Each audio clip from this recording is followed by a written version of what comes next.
Hello and welcome to Navigating Change from Teibel Inc. My name is Pete Wright. Thanks for downloading. What you're about to hear is part 4 of our conversation between Howard Teibel and John Eldert, VP of Administration for Berklee College of Music in Boston, on strategic planning in higher education.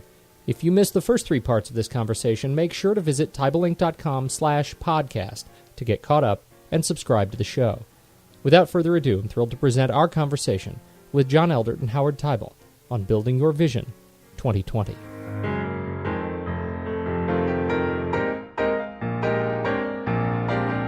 Is it that you're not seeing so much collaboration at that higher level, and particularly in academics? What is it that's taken so long for that realization to hit? Well, you're asking for a candid answer to a complicated question here, but the candid answer is that ego, not always personal ego, institutional ego.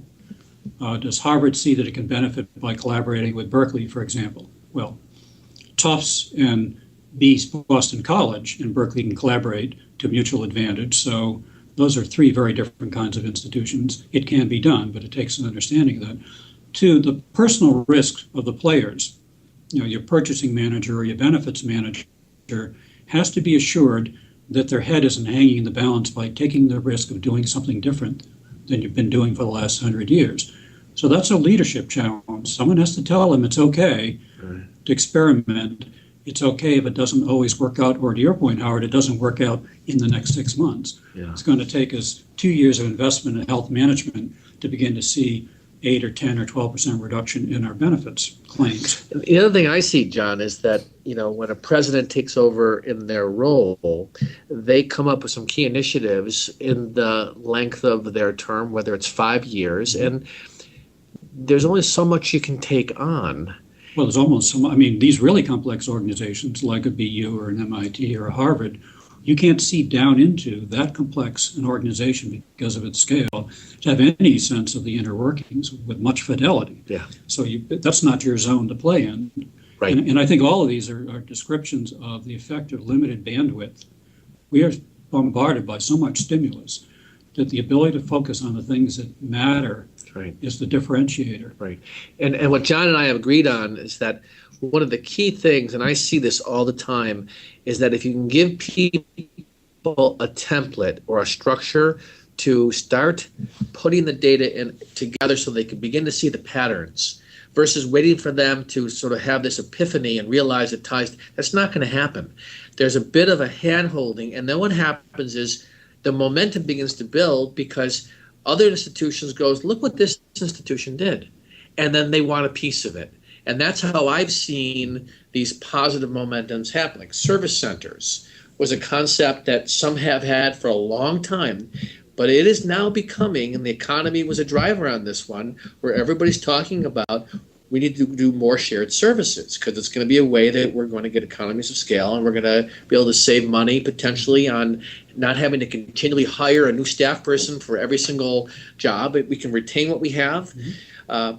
Well, we did that in the Boston Consortium with shared risk management of buying of insurance, procurement initiatives. We have a shared internal audit function, actually lives at Brandeis, but services other campuses, and there's a revenue feedback loop. Yes. So that is starting to take hold. Yes. But very cautiously. Yes. And the other part of the risk, candidly, is that the administrative service side of these complex campuses are really sort of a second-class culture with respect to the academic side or the management school or the medical school, because they are presumptively the experts in their field, and the rest of us folks just provide services to them. But it doesn't mean that we can't. Matter of fact, it absolutely does not mean that we shouldn't be leaders comparable in our sector for the leadership that they have in their sector. That's a great point. And I don't know why we couldn't choose to do that. Yeah. And that needs to be a president down thing, which is, why aren't we the leaders in academic administration, just like we're the leaders in medicine, in management, in nanotechnology, and the other cutting edges of developmental theory around here? Yeah, it's almost like a self-perpetuating identity. You know, it's downtrodden in some ways. Yeah, and in some ways, the fresh blood the outside perspective, which I'm seeing more and more happening in higher ed, is that as new people as hiring is beginning to shift, you're seeing a recognition that we need a perspective that's not just internal on someone else from another hire. I mean, it's nice when you can hire within, because I think it demonstrates that there's a leadership track or that there's a career track in your field. But I think there's something to be said for higher ed recognizing that we need to continue to get a fresh perspective and bring in people with those fresh perspectives, but not turn it into a business. Right. And that's the dilemma. Yeah, it is. I mean, the cultural conflict is very strong. It's strongest at the board level, where there's a presumption from board members who are predominantly from business and industry that way of doing things is the preferred way. Of course, that it's hard to connect to the fact that these institutions, the academic institutions, have been around for hundreds of years, have huge capitalization ratios to income, and so if you're looking at business metrics, there isn't a business on the planet that looks anything like these academic businesses. They've got durability, they've got profitability, they've got reputation. So it can't be presumptive on either side. The truth of the matter is, particularly at the tactical level, there's a lot of things can be learned from business and industry applied to particularly the back office aspects of our institutions. Yeah. And Economist magazine a couple of weeks ago had a cover article led to a one-page description about global leadership, the cutting-edge managers globally. What are they doing?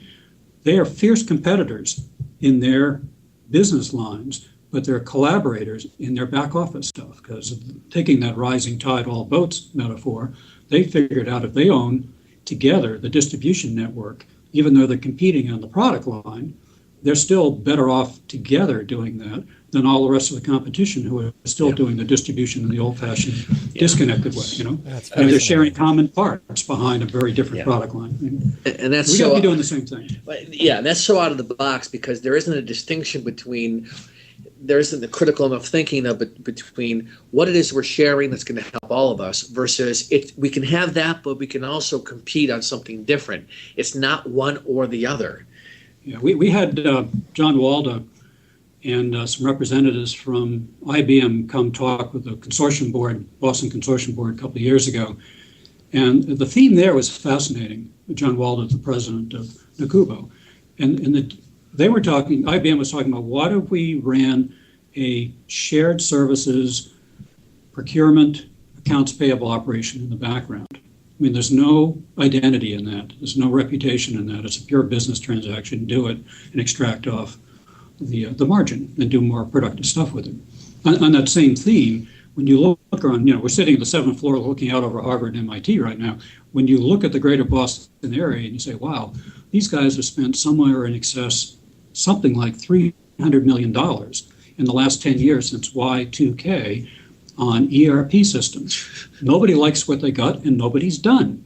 Right. Okay, that's really stupid, because if you look at $300 million against a maximum student base of 200,000, whatever the number happens to be, there's no business in the world that would have that kind of ratio. Right. So we are just squandering scarce resources in a very unproductive fashion. So business, and so what IBM told John Walder and the rest of us was, we 10 years ago had 750 CIOs. Now we have 5 or 7 or some number like that. Well, if IBM can do that degree of aggregation around common data, our colleges and universities are doing the exact same accounting in essentially the same way, except for anecdotal idiosyncrasies in their detailed business process, but the rules are the same for all of us. The data structures are mandated by FASB and GASB. We're all using some variation of 5 or 6 or 7 ERP systems, using them all differently, using them to different degrees of inefficiencies. But the point is, you could easily envision one service provider working for everybody here as a wholly owned subsidiary of the local institution that did the damn accounting and reporting and financial systems and audit and all that stuff. Can you imagine what kind of margins in there? But how do you get people to entrust their most vital data in their core transactions to somebody other than themselves? So when that answer is found, a lot of other answers will flow with it. But the dollars are just too much to be left untended somewhere in this next decade, one would think. Right. We can't cry poor and stressed and can't pay our taxes if we can't get our own internal efficiency straightened out to at least that degree. Right. And we all do payroll differently. I mean, it's nuts. Yeah, that's excellent. That's fascinating. I think we've talked all over the place, kind of winding down to this point, and I wonder if I could get some final thoughts from each of you on, if you were to take yourselves out of your familiar sort of higher education community in Boston. I mean, you've mentioned Tufts and Amherst and BU and BC and Berkeley, of course, and move into a community that may not have quite the rich opportunity for collaboration and shared services, et cetera, but is just trying to get the ball rolling on thinking about driving to a new vision and a new mission and really executing. Can you, in some way, serve to summarize the conversation by talking about how these other institutions might get started in changing behavior and changing the way they think, and give some words of advice for folks who are looking to get to that next level of, frankly, maturity? I'm going to let John start with this, and then I'll tag along. Well, I think it's as simple, which is equals complex in our world here. It's as simple as getting clarity around information and data and analysis of that data. Whether I'm at Gettysburg or Franklin and Marshall or University of UW, University of Washington, the underlying data frameworks are the same, which allows me then to say, all right, are the metrics that we're aspiring to reasonable for our situation? Are the process measures, or the tactical outcomes, reasonable for our situation, adjusted for scale and adjusted for geography? My point being here, if we have an intelligent and efficient use of data, it can very quickly change our management thinking and decisions, and I think for the better. So it all underlies, what underlies all this is a much more intelligent use of available data and available systems in order to bootstrap a much higher level of thinking. So we start our thinking much better prepared, much better informed, and much more aware of the complexities and the nuances, the critical part of what we do. We are so handicapped right now by being down in the noise level. And that's a fixable thing, but there's a threshold energy there that I think can be solved by collaboration in small clumps. It would only take 5 or 10 schools working, as you said, with the enrollment management folks or the financial folks or pick any sector here of the goals framework we've laid out to come up with a plausible common template that then could be peer reviewed and shared, and it would very quickly morph itself into a very representative depiction of that segment of our industry and how it should be measured and reported and analyzed. And that then changes the beginning of the management conversation. And what I would add to what John said is this area called discipline. And I think that this is what is the next, important direction, is a recognition that having this discipline and then applying it in an area where you know something. I think people take on too much of we need all the data to get started, or we need to have all this figured out before we get started. And I think some of the best work I've seen so far is where it doesn't have to be the president.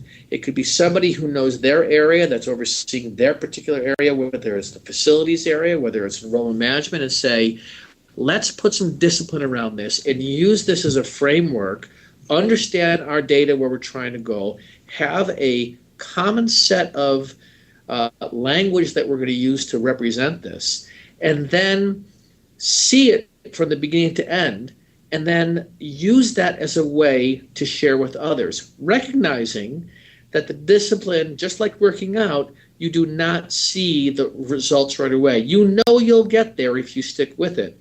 But I think that the piece that's missing, that I'm seeing, and I think that John sees, where some do a great job and others don't, is this idea of being willing to step forward in the face of uncertainty, put some rigor behind it, and find an area where you know well enough, and then that particular leader takes initiative and then expand on it. I think John's also idea about sharing, being willing to go to other institutions and say, let's work together on this, that is a huge benefit to build a momentum to be able to make progress in that conversation. Absolutely fascinating, gents. This has been a wonderful hour. I want to thank you both for your time. John Eldert, VP of Administration, VP of Admissions or Administration. John, help me. Administration. Oh, VP of Administration. All the stuff that nobody else doesn't want to do. It's all the other hats. That's right. John Eldert, VP of Administration from Berklee College of Music. Thank you so much for your valuable wisdom and time today.